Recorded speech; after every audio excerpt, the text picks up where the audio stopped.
Subject EVS, Standard 3rd.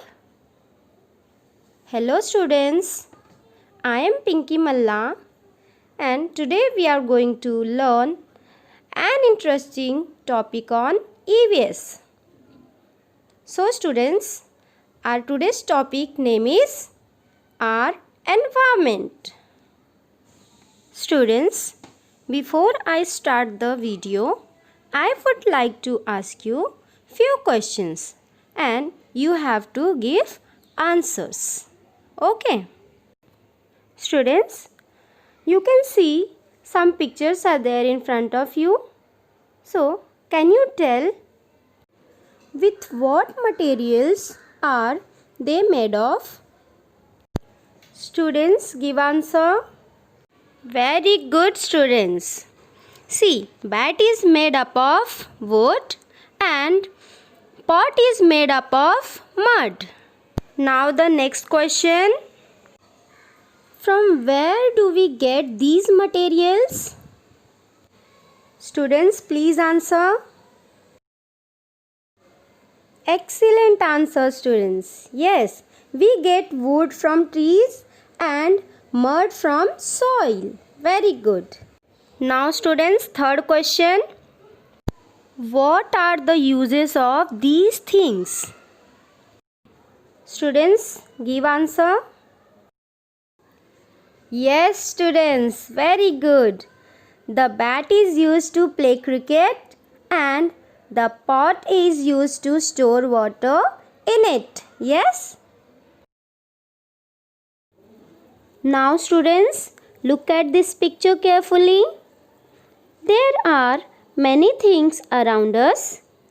They form our environment. There are stones, rocks and soil. There are rivers, streams and lakes. Air is surrounded in the environment. There are hills and mountains. You see thick forest. There are fields, houses, roads and also barren lands. And also students, we see many different animals around us. Different types of trees, bushes, climbers make our environment beautiful. And students, we too are the parts of this environment. Now students, let us look at the stone and the sparrow in the surrounding and compare them. See students, stone remains where it is. Its place changes only when someone picked it up and moves it. It does not eat, so it does not grow bigger. And students, it does not produce babies. But students, it does not same with the sparrow. They build nest. They move here and there on their own. They eat grains and insects. That is why they grow. They lay eggs in nests. Little sparrow hatch from these eggs. Sparrows take a lot of care of their young ones. Now students, do you know why do we see these difference between the sparrow and the stone? Yes, because the sparrow is a living thing and the stone is a non-living thing.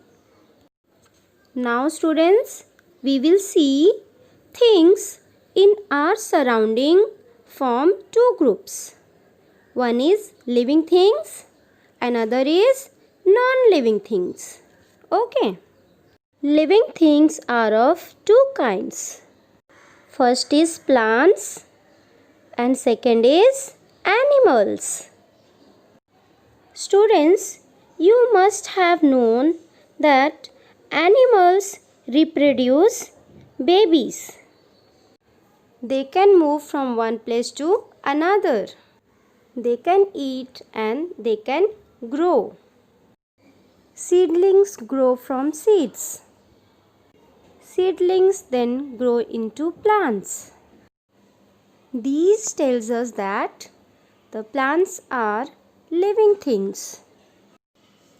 For example, when a bird blooms into a flower, its petals open, but the movements of plants not easily seen. And students, plants also need food. Of course, plants do not move from place to place like animals do. Do you know why? Because their roots hold them down in one place. This is a big difference between plants and animals. The relationship between all things in the environment.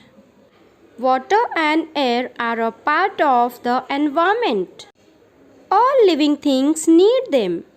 Living things also need food. They get their food from the environment. Whatever living things need to survive, they get from their environment. Birds build nests. Do you know, students? They need cotton, twigs and threads to build their nest. And students, they get these things from the environment. Do you know, students? Human beings also use so many things from the environment. We get cotton, wool and silk from our environment. And students, we weave clothes from them. We make things like mats, baskets, paper from the materials in our environment. We build houses using clay and stone and wood. And students, these materials too we get from our environment. Do you know, students? The seeds of some plants are scattered by the wind. As a result, seedlings of those plants grow in new places. Thus, the plants too get help from their environment. Living things take many things from their environment. Animals like vultures and foxes eat the flesh of dead animals. Thus, they clean the environment while they satisfying their hunger. So the remains of the dead animals decay and they mix with the soil. Leaves fall off the trees. They too rot and get mixed in the soil. This makes the soil fertile. And students, plants get nourishment from fertile soil. Thus, students, living things bring about changes in non-living things too. Now, students, we will see what we have learnt. First and foremost, there are many things in our environment.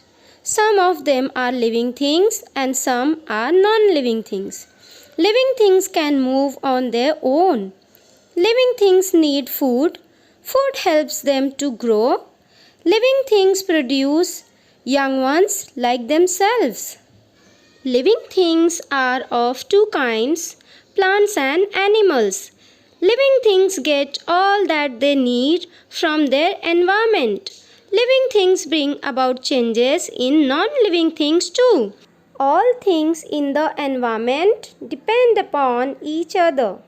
Now students, the points which we have to always remember.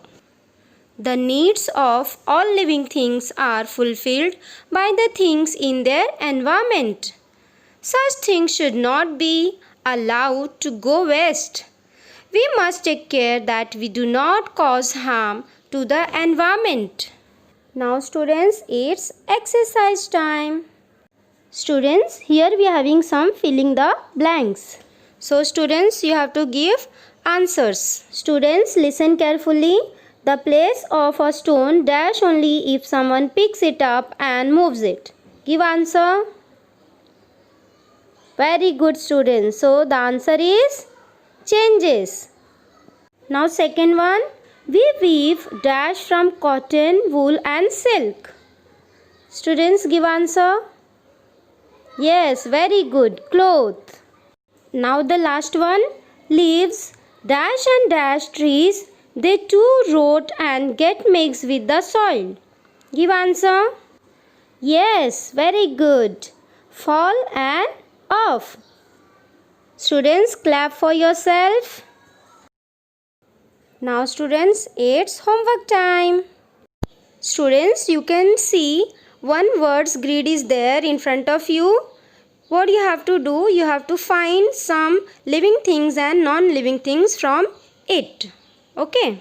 Hope you understood this chapter. Thank you students.